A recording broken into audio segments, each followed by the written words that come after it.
I think our biggest thing is our close-knit bond outside the court. Anyone can have a close bond inside the court, and we see each other every day, but to have the relationships that we've created outside the court, in the classrooms and the social scene, I think has been real crucial to our success. I think the brand of basketball we play has been huge to our success as well. We're not individuals at all. We're not selfish. We are all about getting the ball in the holes, and that doesn't matter who does it. I think that's really led to how much success we've experienced this year. Yeah, I completely agree. I think that like Eric was saying, with the close-knit relationship we all have, it really helps. It's next man up. Somebody might have a great day one day, they might not get the shots the next game. Nobody really cares at the end of the day. 25-2 is awesome, and all we cared about was hosting. We want to play here for as long as we can, so that was our main goal, and keeping that in mind has really been what's led to our success, in my opinion.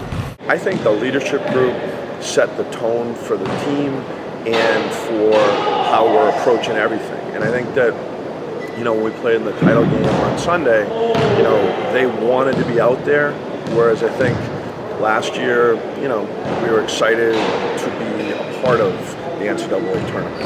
I'm hoping that we want to be out there and we're ready to, take another step forward. And I think that when you have greater goals, then they don't look at, like last weekend as an ending point. It was almost like a launch point. And like I told them, hey, it's dress rehearsal for this weekend. We have to play back to back. You're going to play we played two really competitive games, and we have to find a way to beat Westfield, and they're incredibly talented individually. They have some guys who've been in other programs and had scholarships, and they're going to be a huge challenge for us. And if you're fortunate enough to get past them, Scranton I think is coming back to the NCAAs, and Baruch has been in a couple times. So you're not sneaking up on anybody. You got to play your best game every time out. Coach always talks about how he had a team that went 23-4 and didn't get into the tournament, and since then he said he's always tried to put the most competitive schedule together that we can. Playing at Amherst, the Big Four Challenge, obviously the Invitational that we hosted at the beginning of the year, they've all been great for us to get ready for this weekend. And last year there was sort of a sense that we were just happy to be there. It was the first time we had been in the tournament. It was the first time we had been on a successful team. John and I had done 500 for the most part for our first 2 years, and we just thought it was an achievement to be there. So we got a completely different mindset.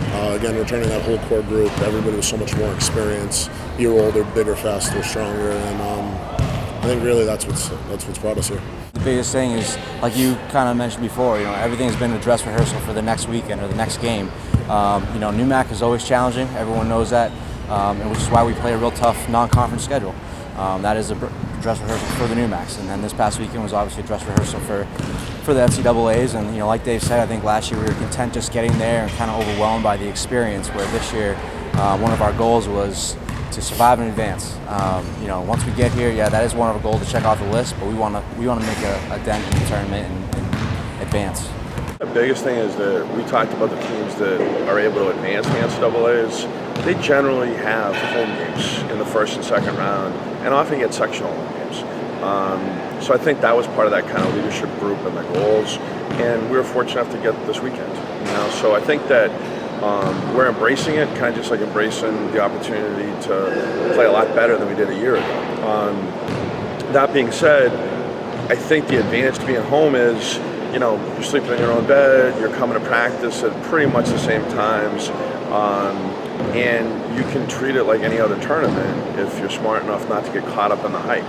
And I think when you go on the road, there's a lot of dead time, and sometimes college kids struggle with the dead time. It's not structured. So I think being here, going to class, doing what they always do has helped them be successful this year.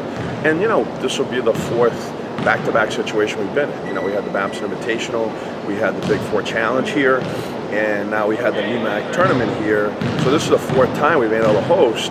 So we got some really good practice at being prepared and knowing what we need to do individually to be successful. You get in a flow. You learn how to balance your academics, your extracurriculars, and obviously basketball. Obviously going through our day-to-day schedule, being at home makes things easy to go on the road. You have to worry about travel times and being on the bus and other extracurricular things to worry about. which is why I think we feel really privileged to be able to play at home. You know, we can stay focused, and we don't have to travel. We don't have to worry about getting used to another gym. Different lighting, different rims, different balls. We feel real comfortable here. We've done really well this year. We've experienced a lot of success, and hopefully that'll continue. Yeah, absolutely. Eric's 100% right. Everybody has their own game day routine, rituals, whatever you want to call it, and that's the biggest part of hosting. I mean, whether it's coming up here and getting shots up earlier in the day, whether it's being able to sleep in your own bed, not having to worry about the hotel, things like that, it's just awesome.